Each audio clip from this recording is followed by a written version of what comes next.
राम राम बहन भाइयों माताओं, ज्ञान का 99 में आप सबका स्वागत है।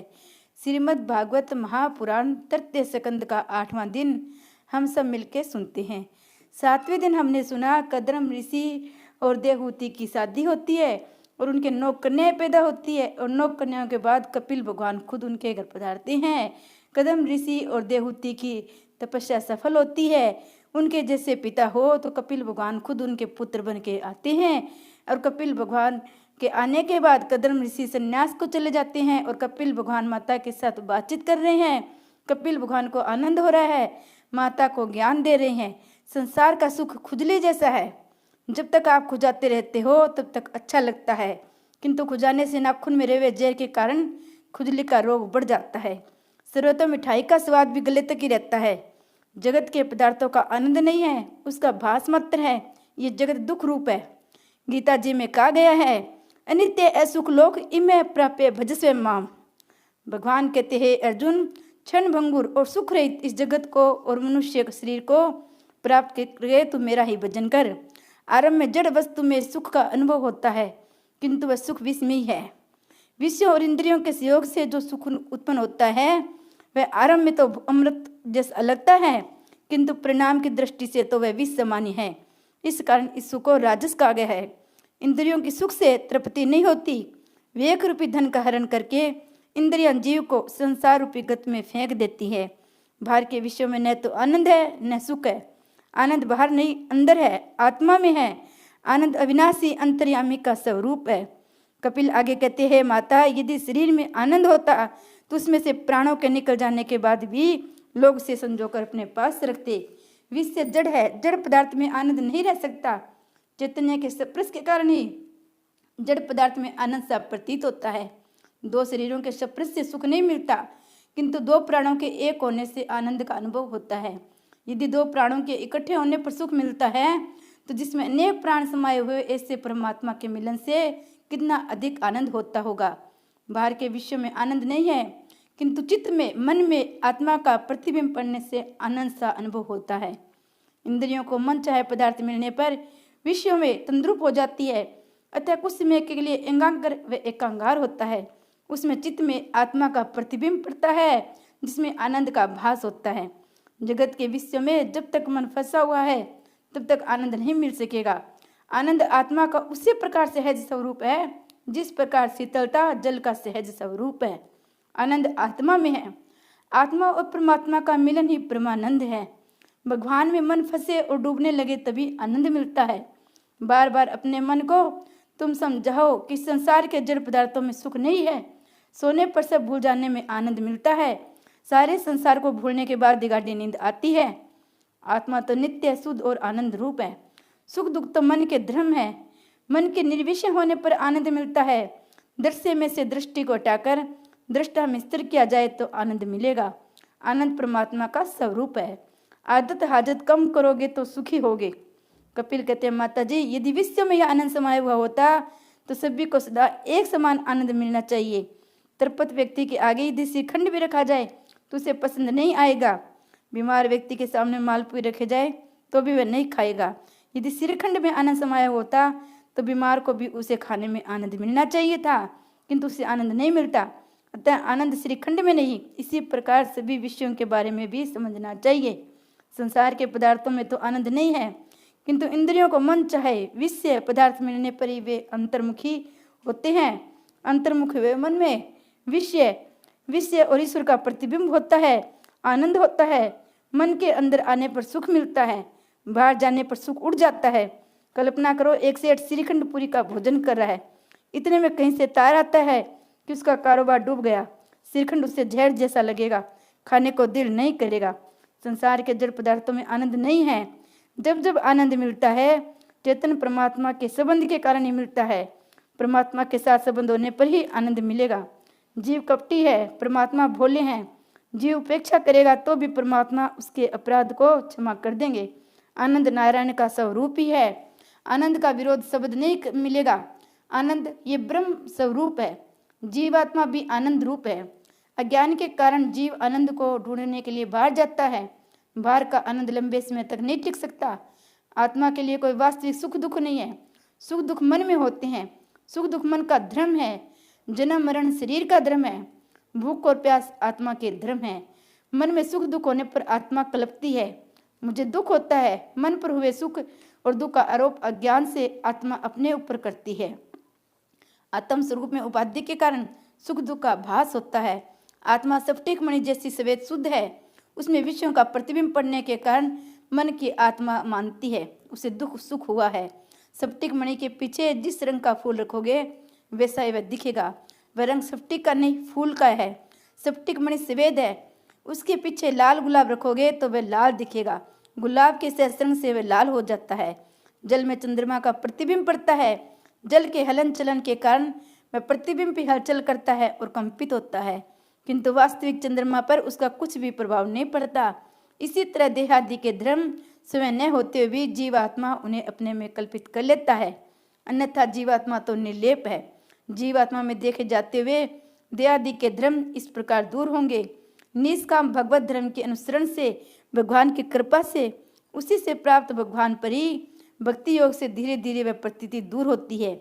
जो भगतनिष्ठ है वह समस्त लोक में व्यापक परमात्मा को देख सकेगा। संसार के विषयों में भी सभी प्रकार से हटा हुआ मन ईश्वर में लीन होता है। जब मन निर्विषय होता है तभी वह आनंद स्वरूप होता है। जीव जैसा कपटी और ईश्वर जैसा भोला और कोई नहीं है। दूसरों के लिए कुछ करना पड़े तो तकलीफ होती है, परंतु अपनों के लिए करना पड़े तो आनंद होता है। रात को 11 बजे कोई साधु आएगा, उनसे पूछा जाएगा महाराज जी चाय लाऊं या दूध लाऊं। मन कहेगा इतनी रात गई, यहाँ भला कहाँ से आ पड़ी। वेग तो करना ही पड़ता है। महाराज सरल हो गए तो कहेंगे सुबह से भूखा हूँ, पूरी बना डालो। किसी का पत्थर लेकर आए हैं, अतः बनाना तो पड़ेगा ही, किंतु खाना बनाने के साथ साथ बर्तनों की ठोक पीट भी सुनाई देने लग जाएगी। पर यदि पेट से अपने भाई आएंगे और कहेंगे मैंने नाश्ता कर लिया है, अतः भूख नहीं है, फिर भी वह कहेगी नहीं तू भूखा होगा, मैं अभी हलवा पूरी बना देती हूँ, कोई देरी नहीं होगी। अपने भाइयों को तो हलवा पूरी खिलाएगी, महाराज को चाय से ही टाल देगी। ये सब मन का खेल है। मन बड़ा कपटी है। मेरा तेरा का खेल इस मन में हिरा है। सचमुच मन ही बंधन और मोक्ष का कारण है। कपिल कहते हैं माता, मन को ही इस जीव का बंधन और मोक्ष का कारण माना गया है। मन के जो विषय में आसक्त हो जाए वह बंधन का कारण बनता है। वही मन यदि परमात्मा में आसक्त हो तो मोक्ष का कारण बन जाता है। भगवान मनुष्य का शरीर या घर नहीं है, बल्कि हृदय देखते हैं। मन विशाल हो तो भगवान आते हैं। मन में छिपी हुई अहंता, ममता, अपने प्राय की भावना ही मन को दुखी करती है। मन के ये धर्म आत्म स्वरूप में भास मात्र होने के कारण आत्मा स्वयं को सुखी दुखी मानती है, परंतु वास्तव में वह आनंद स्वरूप है। मन के सुधरने पर सब कुछ सुधरता है, मन के बिगड़ने पर सब कुछ बिगड़ता है। सुख दुख के दाता है। अहमन्यता और ममता, उन्हें छोड़ देने पर आनंद रूप मिलता है। पाप करने के लिए किसी की प्रेरणा देने की जरूरत नहीं पड़ती, किंतु पुण्य करने के लिए प्रेरणा देनी पड़ती है। मन अधोगामी है। मनुष्य का मन पानी की भांति गड्ढे की ओर बहता है। जल की तरह मन भी अधोगामी है। जल की भांति मन का संभाव भी ऊपर नहीं नीचे की ओर जाने का है। इस मन को ऊपर चढ़ाना है, उसे परमात्मा के चरणों तक ले जाना है। यंत्र के संग में आने से पानी ऊपर चढ़ता है, उसी तरह मंत्र के संग में आने पर मन ऊपर चढ़ता है। मन को मंत्र का संग दो। मंत्र का संग होगा तो अधोगामी मन ऊर्ध्वगामी बनेगा। जिसने अपना मन सुधारा है वह दूसरों को भी सुधार सकेगा। मन को सुधारने का कोई साधन नहीं है। मन शब्द के अक्षरों को उल्ट दोगे तो शब्द बनेगा नम। नम और नाम ही मन को सुधारेंगे। मन को स्थिर करने के लिए नाम जप की आवश्यकता है। जब से मन की मलिनता और चंचलता दूर होती है। अतः किसी का मंत्र जाप करो। सांसारिक विषयों के संग में बिगड़ा हुआ मन ईश्वर का ध्यान करने से सुधरता है। सभी के अंतर में परमात्मा है, फिर भी वे सभी का दुख नहीं दूर करते हैं। अंदर विराजे वे चैतन्य रूप परमात्मा मन बुद्धि को प्रकाश देते हैं। भगवान का स्वरूप ऐसा तेजोमय है कि हम साधारण जीव उन्हें देख नहीं पाते। भगवान का निर्गुण स्वरूप सूक्ष्म होने के कारण दिखाई नहीं देता है। भगवान का सगुण स्वरूप तेजोमय है, अतः वह भी नहीं दिखता। इस कारण से हम जैसों के लिए तो भगवान का नाम स्वरूप मंत्र स्वरूप ही इष्ट है। भगवान चाहे स्वयं को छिपा ले, किंतु अपने नाम को छिपा नहीं सकते। नाम स्वरूप प्रकट है, अतः परमात्मा के किसी नाम स्वरूप को दृढ़ मन से आश्रय ले लो। मंत्र के बिना मन शुद्धि नहीं हो सकती। बिगड़ा हुआ मन ध्यान के साथ तप करने के से सुधरेगा। लौकिक भावना से मन बिगड़ता है। अलौकिक वासना के जागने पर वह सुधरेगा। वासना का नाश वासना से करना पड़ता है। असत वासना ही विनाश का सद्वासना से होगा। जब मनुष्य सोचेगा मुझे जन्म मरण के फेरों से मुक्त होना है, मुझे गोलोक कथा में जाना है, मुझे किसी माता के घर में नहीं जाना है, मुझे इसी जन्म में परमात्मा के दर्शन करने हैं, ऐसी भावना रखने से मन सुधरेगा। कांटा कांटे से निकलता है, उसी तरह वासना ही वासना को बाहर निकालती है। फिल्म देखने की वासना दूर करनी हो तो परीक्षा में पहले नंबर आने की वासना को रखो। ऐसी वासना से अध्ययन में रुचि पैदा होगी और अध्ययन की रुचि से फिल्म देखने की वासना छूट जाएगी। किसी एक राजा के पास एक बकरा था। राजा ने एक बार ऐलान किया, इस बकरे को जंगल में चराकर उसे तरपत करके लाएगा, उसे मैं आधा राज्य दे दूंगा, किंतु बकरे का पेट पूरा भरा या नहीं इसकी परीक्षा में खुद लूंगा। इस ऐलान को सुनकर एक मनुष्य ने राजा के पास आकर कहा, बकरा चराना कोई बड़ी बात नहीं है। बकरे को लेकर जंगल में गया। वह सारा दिन उसे कोमल हरी घास बकरे को खिलाई। शाम होने पर उसने सोचा, अब तो बकरे का पेट भर गया होगा, क्योंकि सारा दिन उसे चराता फिरा हूं। बकरे के साथ वह राजा के पास आया। राजा ने थोड़ी सी हरी घास बकरे के आगे रखी। बकरा उसे खाने लगा। इस पर राजा ने उस मनुष्य से कहा, तूने इसका पेट भर खिलाया नहीं, वरना वह घास क्यों खाने लग जाता। बहुतों ने बकरे का पेट भरने का प्रयत्न किया, परंतु जो दरबार में उसके सामने घास डाली जाती वह खाने लगता। एक सत्संगी ने सोचा, राजा के इस ऐलान में कोई रहस्य है या तत्व है, मैं युक्ति से काम लूंगा। वह बकरे को चराने के लिए गया। जब भी बकरा घास खाने जाता वह उसे लकड़ी से मार देते। सारा दिन कई बार ऐसा हुआ। अंत में बकरे ने सोचा, यदि मैं घास खाने का प्रयत्न करूंगा तो मार खानी पड़ेगी। शाम को वह सत्संगी बकरे को लेकर राज दरबार में लौटा। बकरे को घास बिल्कुल खिलाई नहीं थी, फिर भी उसने राजा से कहा, मैंने इसे भर पेट खिलाया है, अतः यह बिल्कुल घास नहीं खाएगा, कर लीजिएगा परीक्षा। राजा ने घास डाली, लेकिन उस बकरे ने घास नहीं खाई। उसे देखा, सूंघा तक नहीं। बकरे के मन में ये बात बैठ गई, घास खाऊंगा तो मार पड़ेगी, अतः उसने घास नहीं खाई। ये बकरा हमारा मन है। बकरे को घास चराने के लिए चराने वाला जीव आत्मा है। राजा परमात्मा है। मन को मारो, मन पर अंकुश रखो। मन सुधरेगा तो जीवन सुधरेगा। मन को विवेक रूपी लकड़ी से रोज पीटो। भोग से जीव तृप्त नहीं हो सकता, त्याग में ही तृप्ति समाई हुई है। मन अहंता और ममता से भरा हुआ है। जब मन कुछ मांगे तब उसे विवेक रूपी लकड़ी मारोगे तो बस में हो जाएगा। रामदास स्वामी ने मन का बोध दिया है। दृढ़ वैराग्य, तीव्र भक्ति और यम नियम आदि के अभ्यास से चित्त वश में होता है, स्थिर होता है। अंत में धीरे धीरे प्रकृति भी अदृश्य होती जाती है। संसार पर वैराग्य लाने के लिए एक उपाय है। इस जगत में सुखी होने के दो ही मार्ग है, एक ज्ञान मार्ग, दूसरा भक्ति मार्ग। ज्ञान मार्ग कहता है सब कुछ छोड़कर परमात्मा के पीछे पड़ो। बिना वैराग्य के ज्ञान नहीं मिलता। ज्ञान मार्ग में वैराग्य मुख्य है, इसमें सब कुछ छोड़ देना पड़ता है। ज्ञानी सबको छोड़कर एक भगवान को पकड़े रखता है। इस मार्ग में त्याग मुख्य है। इस मार्ग के आचार्य शिव जी है। सर्वस्व का त्याग करना बड़ा कठिन काम है। भक्ति मार्ग कहता है सर्वस्व का त्याग करना कठिन है, इसकी अपेक्षा तो बेहतर है कि सभी कुछ में ईश्वर है, ऐसा मानकर सभी से विवेक पूर्वक प्रेम करो। इस मार्ग में भगवत भाव रखकर समर्पण करना। भक्ति मार्ग में कुछ भी छोड़ने की बात नहीं है। वैष्णव कहेगा केले की छाल में भी भगवान है, मैं इसे गाय को खिलाऊंगा। भक्ति मार्ग में समर्पण मुख्य है। इस मार्ग के आचार्य श्री कृष्ण हैं। भगवान श्री कृष्ण हर किसी पर प्रेम करते हैं। इस मार्ग पर हर किसी के साथ प्रेम करना होता है।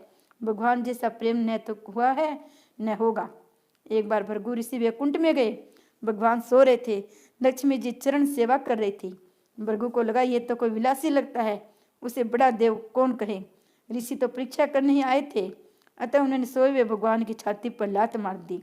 भृगु ऋषि ने लात मारी, किंतु उस लात मारने वाले से भी मेरा कन्हैया तो प्रेम ही करता है। भगवान ने ऋषि से कहा मेरी छाती बड़ी कठोर है, आपके चरण कोमल है, शायद आपके चरणों में चोट आई होगी। इतना कहकर भगवान ऋषि के चरण दबाने लगे। है कोई जगत में ऐसा प्रेम करने वाला दूसरा। विष देने वाले से कन्हैया भी प्यार करते हैं। लक्ष्मी जी को बुरा लगा। वे बोली ऐसी भी कहाँ परीक्षा हो सकती है। परीक्षा करने का ये क्या अच्छा तरीका है। मैं ब्राह्मणों के घर नहीं जाऊंगी। लक्ष्मी ने ब्राह्मणों को त्याग दिया। इसलिए सामान्यतः ब्राह्मण गरीब ही होते हैं। ज्ञानी मानते जब से ये शारीरिक संबंध हुआ है तब से इसी से दुख हुआ है, अतः वे शरीर से प्रेम नहीं करते। प्रेम करना है तो सबसे प्रेम करो। किसी से भी प्रेम नहीं करना हो तो कोई बात नहीं है, किंतु अपने शरीर से तो प्रेम करो ही नहीं। एक परमात्मा से प्रेम करो, सभी से प्रेम करो अथवा सभी का त्याग करो। यदि तुम सभी का त्याग नहीं कर सकते तो सभी से ईश्वर भाव रखकर सभी से प्रेम करो, सभी में ममता से त्याग करो अथवा सब कुछ ईश्वर को समर्पित करके सभी कर्म फलों का त्याग करो। सभी के प्रति ममता मेरापन होना ही समर्पण मार्ग है। अमुक के प्रति ममता होना स्वार्थ मार्ग है। आज तो सभी स्वार्थ मार्गी हैं। श्री कृष्ण भगवान की जय।